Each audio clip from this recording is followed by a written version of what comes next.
Well, here a while back on Facebook, I had one of my tree hugging friends complain about my doing in the old dead pine trees out in my yard. Folks like that, a lot of times they like to pretend or put on airs that they're much more feeling and care much more about the environment than your average bear, which is usually a bunch of BS, just trying to make themselves feel good about themselves. They might as well go do it on somebody else's web page. I don't need it here, but I thought it was a good opportunity to explain a few things. This is my habitat, my home habitat right here in my habitat. We don't need that noise from the local repeater. But I tell you, I've been doing this for years and years. A couple of years ago, I went to the doctor and he said that I had some heart problems looming here in the future, and they put a couple stents in my arteries. He just kind of read me the riot act and said, "Dickie boy," he said, "you're way, way too far overweight." I was about 275 pounds.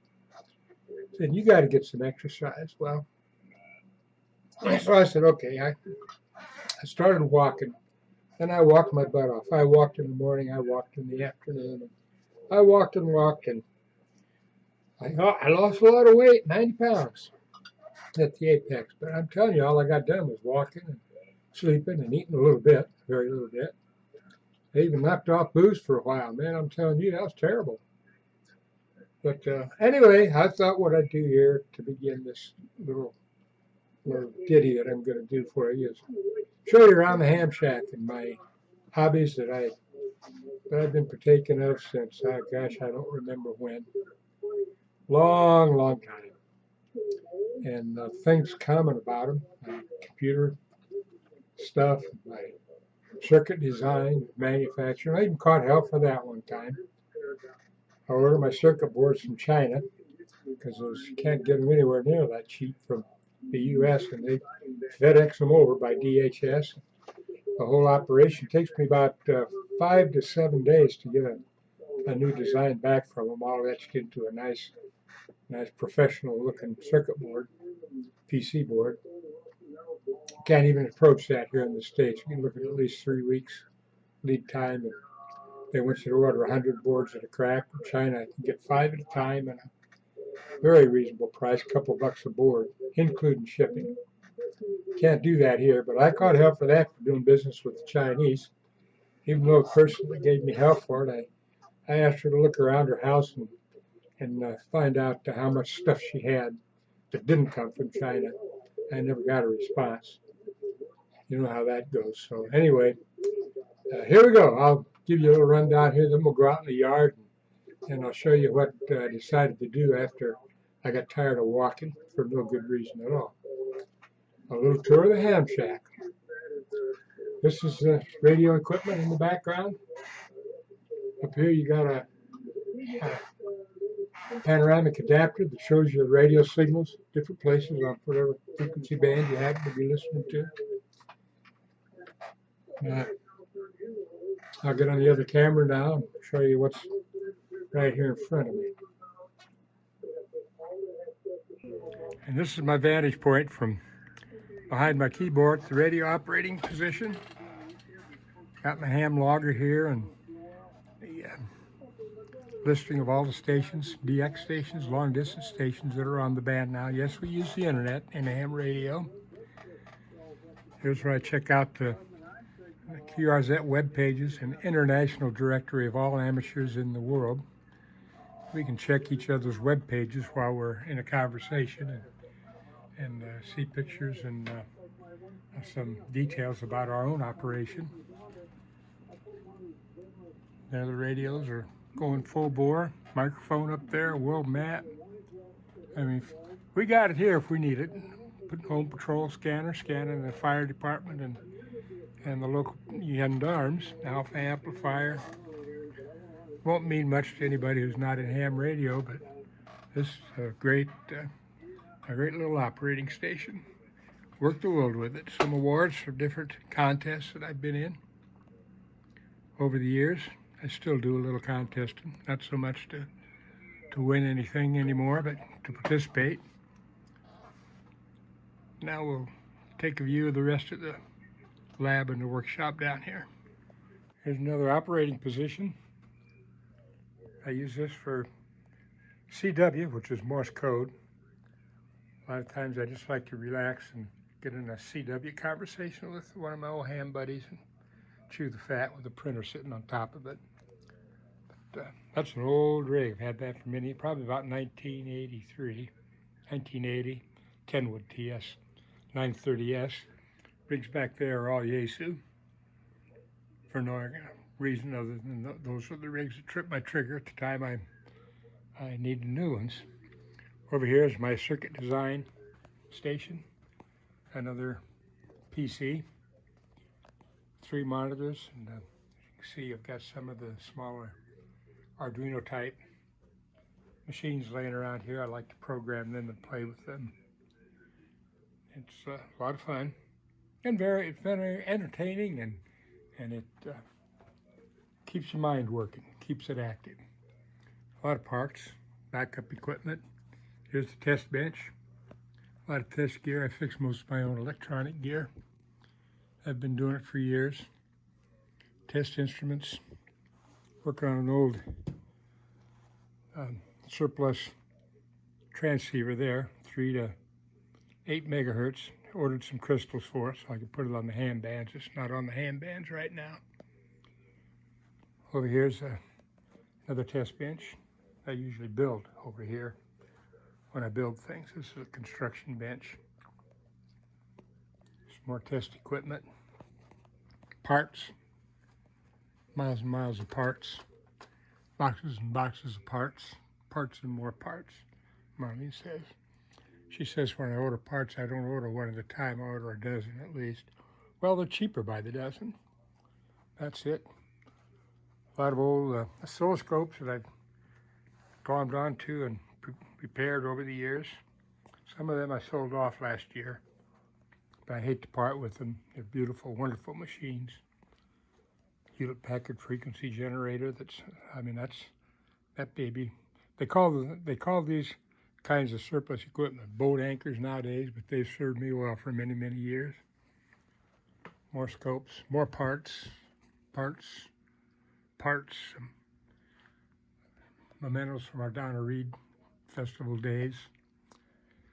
A lot of these parts and this old test equipment came from my time in Navy Marine Corps Mars, military affiliate radio service, where we glommed onto it after all the other DoD agencies were finished with it, didn't need it anymore. That's where this beautiful old scope came from. These things used plug-ins back in those days for different functions. Pull it out, got a few more of those sitting over here. Yep, and homemade computer, 8008. There's some of my Chinese boards, came over from China. Got another stack of them over here. Beautiful boards. I mean, that's top-notch construction. Beautiful construction. These are pictures of the house from the time we moved in 32 years ago. You can see the place was rung by trees. The guy that was in here before us was a tree hugger, and he planted trees all over. The mistake he made was planted a lot of them way too close. You plant them that close, and then they start competing for sun. And when they can't get any sun, they die. Plus, we had that pine wilt crap and some other stuff come in. So see how nice it was? It was all rung with all these beautiful trees. We didn't mow it all. We mowed down about into here. This 6-acre plot. 6-acre plot, and we love it. But you can see over the years now the trees are growing, getting bigger and bigger. There they are, growing up, beat the band. All these pine trees along here, all of them running around here like this. All of them got sick and died on me. Now, during that time, I was doing a lot of traveling. I was working my butt off, and was on a plane 90% of the time, going somewhere else. And even after we retired in '97, we still did a lot of traveling, knocking things off of our to-do list, bucket list, I guess you'd call it.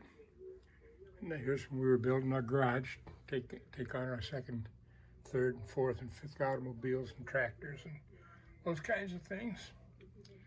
And there's a shot of the trees when they were big and beautiful and growing. And that's a little history of the place. QSL cards, which are proof of contact cards from stations all over the world. That's how us hams verify that we've talked to each other for the various rewards that are offered by the American Radio Relay League and other amateur radio and international telecommunications union awards and operating kudos from all over the world. It's the business end of the place where all the internet stuff is hooked up. The rear cabinet of the wiring, which is a nightmare, but it works. Power supply, another one of my Navy Mars procurements. Many years ago, it's a 50 amp, up to 15 volt supply. That you could weld with that baby if you were a welder.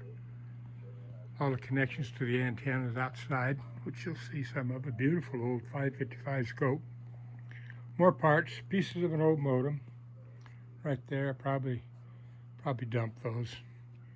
Some of my reloading things. One of my hobbies was shooting on occasion, and used to do some hunting for exercise, but then couple of my hunting buddies kicked the bucket. That sort of met the end of that. Used to go up to North Dakota twice a year. Not anymore. More radio equipment, a lot of radio equipment. Some of that I use on portable operations when I go to parks and places like that, which I just did on a park trip with some friends over in Iowa. And back in here we got more backup gear, parts, surplus equipment. There's a WWV repeater receiver right there. Came out of a emergency operations center somewhere one time. FM signal generator, I still use that if I can get it down off of there. I lost enough muscle mass here with all that loss of weight that baby's pretty heavy. Kind of hard to get down from there. My old buddy Davey up and moved to Missouri, so he can't help me with it anymore. So there's a little bit of everything back in here. Another beautiful old oscilloscope I can't can't bear to part with. But the thing about these hobbies that you're looking at right here is that what you do when you're doing them is you're just sitting on your ass the whole time, and you're not getting any exercise. And I was busy walking, and I enjoyed doing that. I enjoyed the walking. I walked in the parks, I walked in the mall, but that's all I was getting done. I said, I might as well do something that's gonna knock off a couple of birds with one stone. I can lose some weight and I can do something good at the same time. Like, hey, I'm going to show you some things in the yard that sort of tripped my trigger that Marlene's been wanting me to get after for many years, and I finally decided that's a good way to get some exercise. All right, we'll go outside and we'll take a look at that. Okay, as we tour the acreage here, you'll notice that we still have a number of beautiful trees yet here. And every once in a while there are some that are dying off and some that are dead. Here's the front yard. You see a couple of pines there starting to look in pretty tough shape. One of these days they're going to die off completely. But you notice how they keep looking for the light, getting higher and higher. We had this tree taken out here, but it was blocking this one completely and part of that one, which is why they died down below, and the new branches were striving for the sun, growing as tall as they could, trying to get over the one that was here. When it was here, well, this one was finally chopped down and died off on us. We chopped it down, had the pine wilt, nothing left but that stump. We made firewood out of that. But there's some beautiful, beautiful trees here. We're not real pleased with this pin oak because they lose some leaves all year long, it seems like. Man, that's grown to beat the band out, just a little bitty sapling when we moved in. So these trees have grown, some of them beautiful, beautiful. They have done very well. Other ones, I'll show you what's happened to them. Away we go. This is the north part of our little acreage. This is where Craig, the guy who lived here originally, used to plant his small trees and then grow them and transplant them, and a lot of them got away from him. There's a dead pine right there in the middle, another one right here, another dead tree, and one by one I'm taking them out of there. But there's a pile of brush. We have those scattered all over for years. You see, when the wind comes up, these trees die off a little bit. Different limbs. Look at these limbs over here. The wind comes along and blows them off of there. And you end up with pieces laying all over the yard. And Marlene goes around, picks them up, stashes them in piles like what you're seeing here. Big piles of brush. And we can't burn them. Can't have an open fire out here anymore since the city took over. They say we don't have a fire hydrant pass close enough. I don't know what they do when they go out to a farm fire and there's no fire hydrant for 50 miles, but that's what they told us. See this guy here, that stuff is just junk. And over here I store some of my radio parts. Used to be in the garage, but bought a new tractor and had to relocate them. There's a pile of stuff here that's gonna get chewed up by the machines. We're gonna put it in the wood chipper. Got a big one. Look at this one. This baby right here. Now, I asked the tree huggers. You probably think I should leave that son of a bitch right there, huh? Well, up here it's gonna meet the same fate some of these have over here. Now, occasionally, I got to knock out some of these younger ones to get at the mess, to clear the mess out. If they're so close together, they're not going to make it anyway. I usually try to preserve them. If they're tall and straight, I'll prune them, try to leave them there, but you can't always do it. There's another one that's still alive up on top, but I mean, that's what happens when you can't get the sun to them. Over here, that guy's bent over. He took some nice trees with him when he went over. The wind blew him over. So I'll drag him out of there with the tractors, cut him up, and yeah, I'll burn him, tree huggers. Burn this son of a bitch. Over here you got a pile of some of the pruning that I did. This tree is, again, gets in the shade, no sun. Bam, dead. Grow up to the top. Look at that pile of brush over there. This was complete. You couldn't even get back here when I started. And let me tell you, I got some exercise. I started this about a year ago, last spring, on this project. A lot of trees. I figure I had like about 150 dead trees already. So it's taken some doing, but I'm having a ball doing it. Having a real ball doing it. You got a squirrel running over there. Squirrels love this place. A lot of old dead wood. A lot of it. I saw that up and wood chipper. We've been doing mostly sawing and burning so far this spring. I got the wood chipper out yesterday. And Marlene's off walking. When she gets home, we're going to chip a bunch of stuff. And I do a little stump pulling. Get some stumps to pull some of these guys out of here. A pulley system and buckets. Here you got, here's an example of one of those most beautiful trees. And this is along our north property line. Hey guys, how you doing today? These are our neighbors.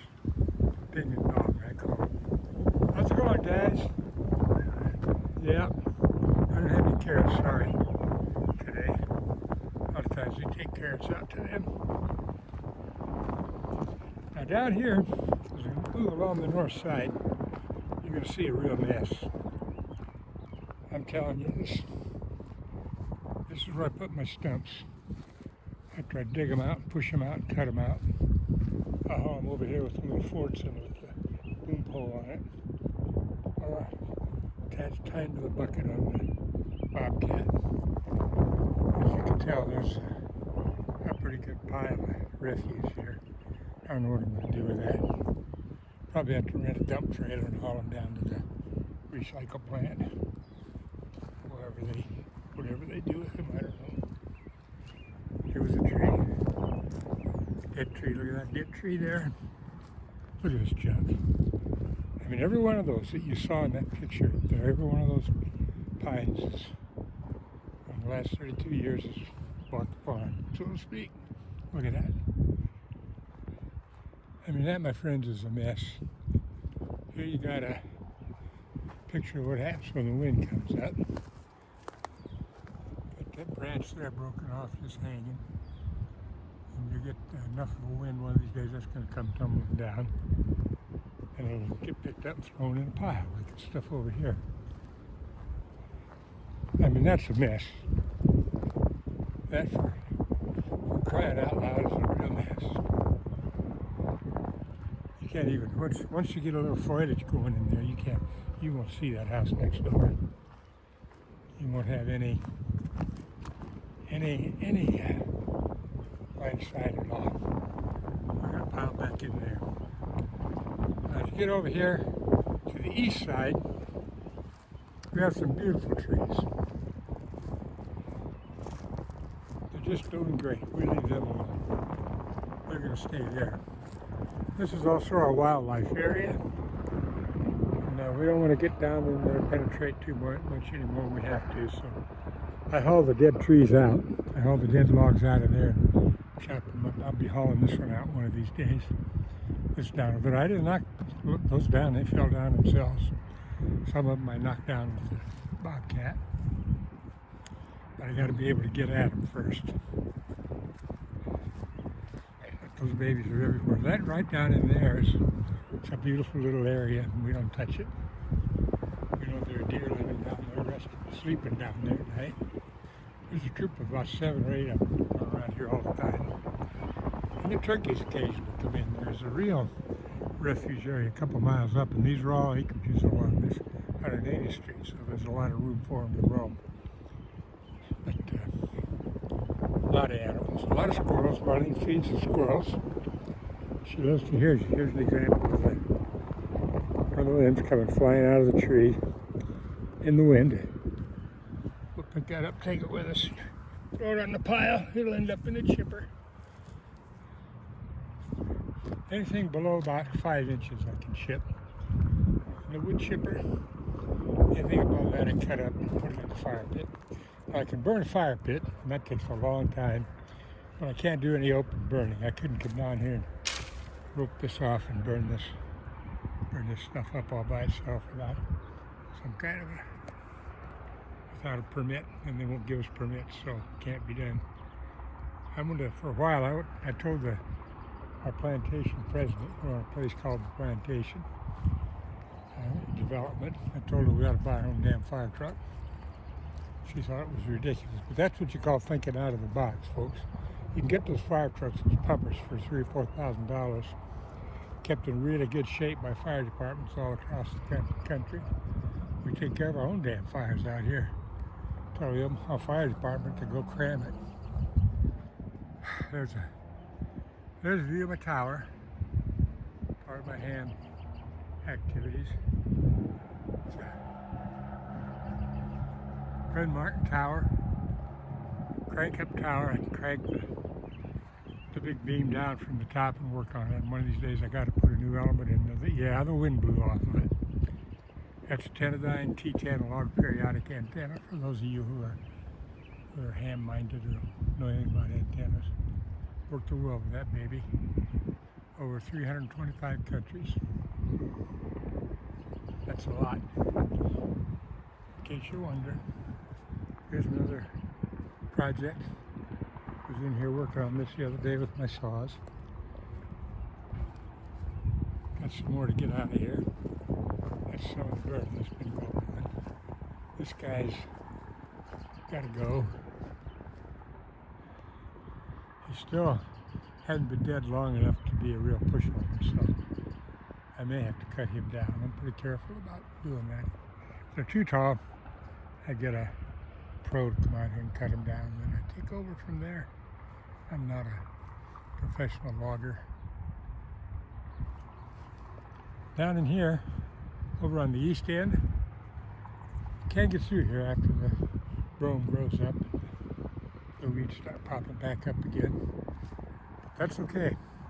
I've got it clear enough that I can haul those logs out of there and cut them up. Those are the ones that we got to burn and we got to get rid of.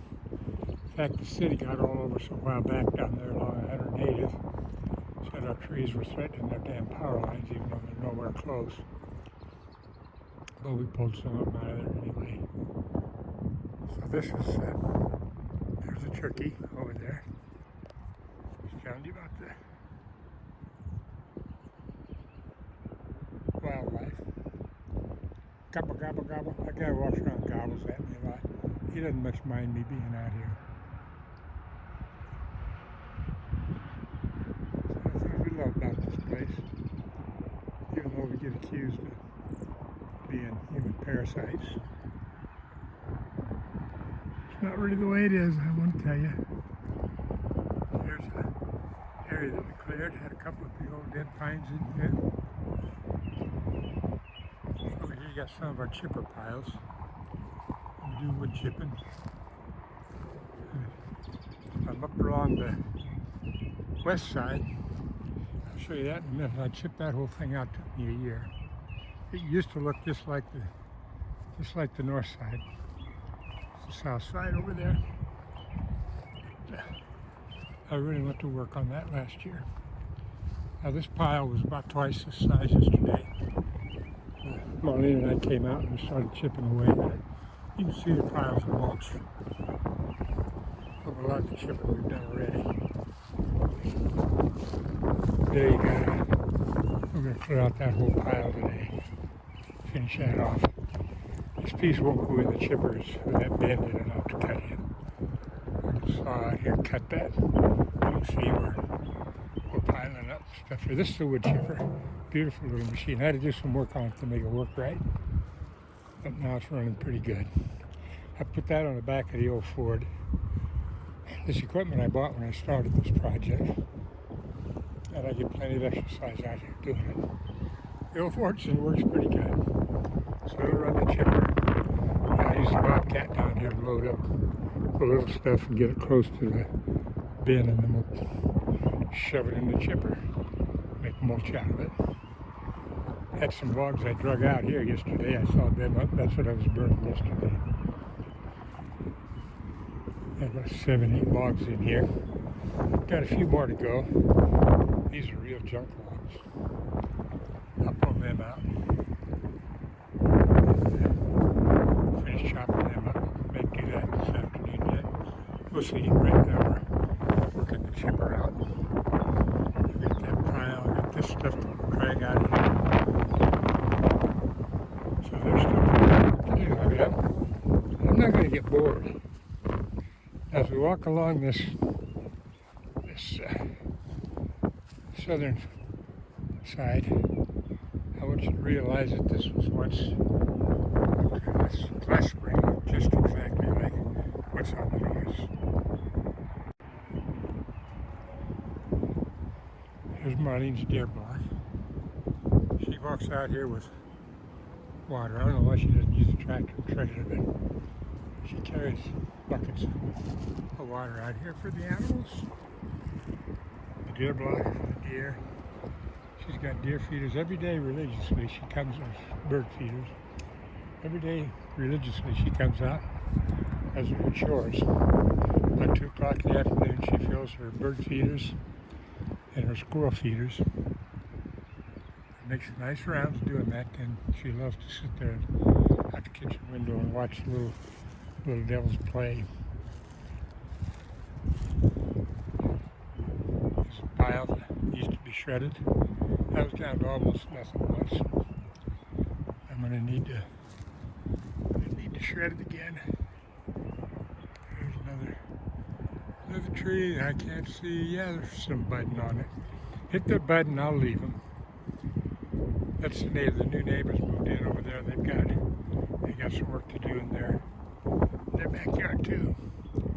Even though I didn't have any pines, those are pretty well volunteer trees. That'll grow nice and tall and straight. I don't mind those. These dead pines that are driving me nuts. I knocked them all out of here. Hauled them out. Goes a squirrel over there. A couple of squirrels. There's a stump here yet I'd like to get out of there. I'll use the stump bucket. Come in here and nail that. Some of the stumps popped right out, others stayed there. But I want you to realize this tree line looked just like the one at the north that we looked at a minute ago. Identical. It's been cleaned up pretty well. There's still a lot to do on the surface. Get in here with the rake. We want to plant some milkweed around here for the monarchs.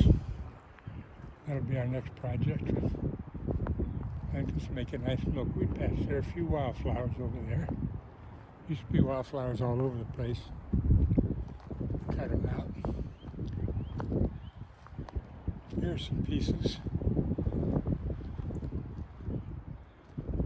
Should be hauled out. A couple more stumps. But this is amazing. It was solid. You couldn't see that house over there when I started.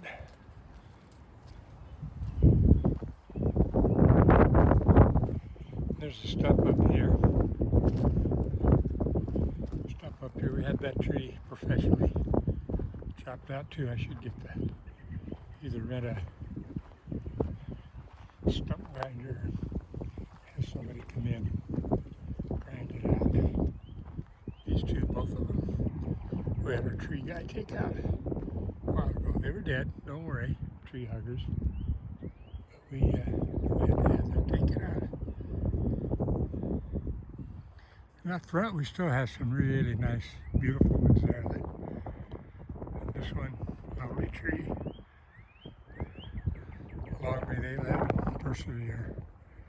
But if they die off, I'm going to get them. Okay, that's a tour of the entire property. And that's where I get my exercise. And that's the name of that game. Or like Moretti used to say, that's the name of that tune.